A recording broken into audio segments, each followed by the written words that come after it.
Hey, what is going on, you guys? How to Tech here, back with another video, and today I put together an insane $500 PC build for you guys. It's going to perform the best in this price bracket. It's easily going to outperform any other build out there, so let's get right into the video.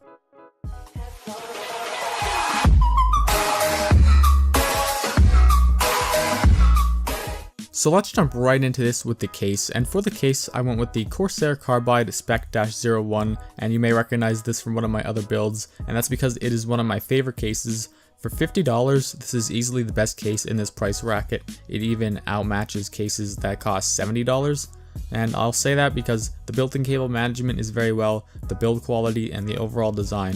Now I'm a really big fan of the design because it has that gaming look, but it's not overly flashy. Yet it has that red LED accent look to it, and it's just an overall great looking case. And it's not huge, so it's a nice mid-tower case, and I'm not a fan of those huge cases anyway. I like the smaller ones. So this one is definitely one of my favorite cases in this price range. There's a lot of working space, and like I said, it hides the cables very well. So let's move on with it. So next up we have the power supplies, and boy oh boy, these things are something. The prices fluctuate so much, so what I'm going to do is link 3 of them down in the description below, and the one I went with for this build was $40 today, April 3rd, and it's the 500 watt bronze EVGA version. So I'm going to link down the 400, 430, and 500 watt variants of this power supply, just because the prices fluctuate. Sometimes the 400 watt costs the same as the 500 watt, it's all over the place. But this series of power supplies, they're very great.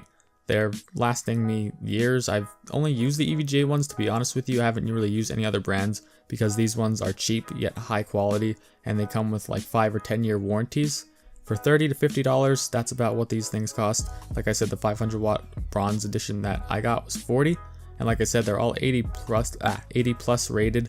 So they're high quality power supplies. The only downfall is they're not modular or even semi-modular, but for 40 bucks, can you complain really? It's a really good power supply, and it'll power a high tier graphics card.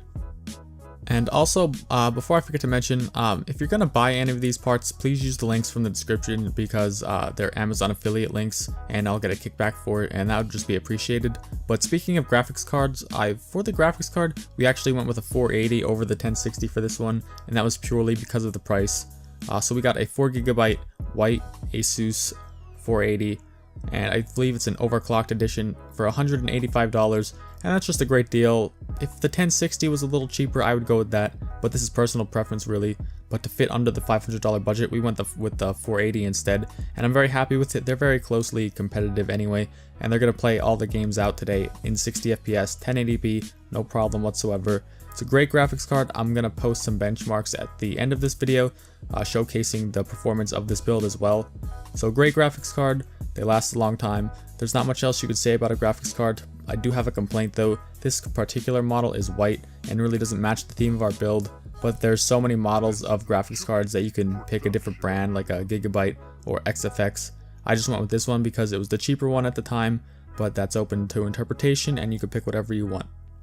Now I'm sure you have an idea for which CPU I went for, and I actually went with the G4560 yet again in this build. And that's because the performance is so close to the i3 that it costs like $40 more. There's no reason to get the i3, just get the Pentium.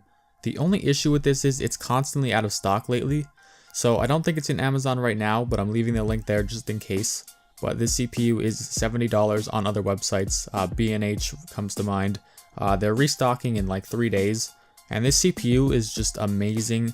It tops the G3258 from last series, and it's just one of my favorite CPUs. The performance is outstanding. For $70, it's the best budget CPU out there really in the market.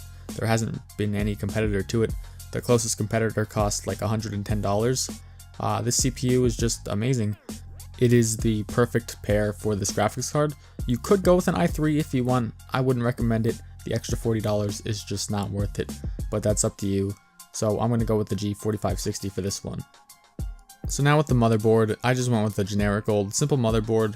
Now something interesting about this is if you go with a last generation motherboard, it'll cost you like $20 less, but you're going to need a CPU in order to update the BIOS because the Pentium will not work out of the box with this motherboard. So I'm going to actually include 2 motherboards in the description.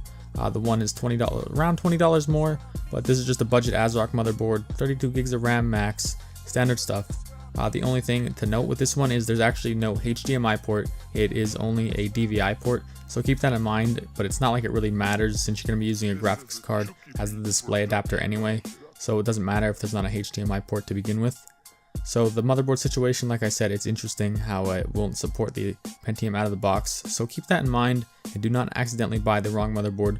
Make sure if you don't have a processor to update the BIOS, make sure you get the B250M model that I link as well for around $65.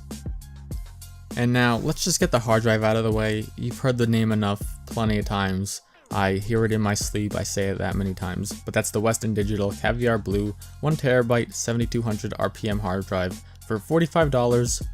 I don't know what else to say about it. Best hard drive for the money. You get a terabyte of space for 45 bucks. It's fast enough.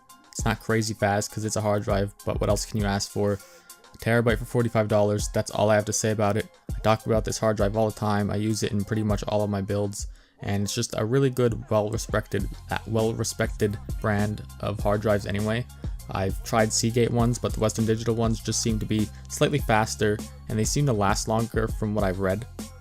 So I kind of just wanted to blow past the hard drive since I talk about it all the time, and let's get on with the RAM to finish off this build. And if you stick around this long, you're a champ. Leave a like, drop a comment, you know.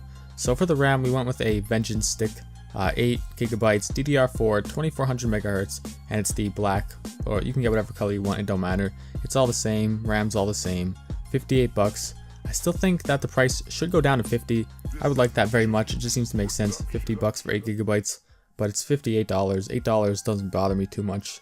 And for 8GB, that is still great in 2017. Whoever says you need 16GB of RAM, I don't know, their heads up their ass, don't listen to them.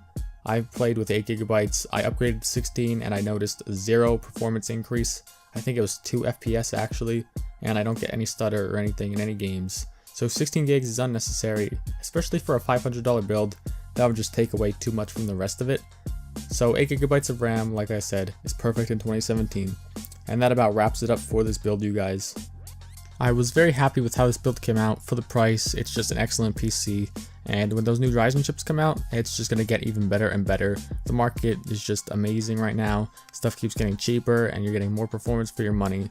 So if you enjoyed today's video, leave a like, drop a comment, subscribe, and like I said in the beginning, just make sure you use the affiliate links in the description if you're going to order any of these parts. So thank you for watching. How To Tech, signing out.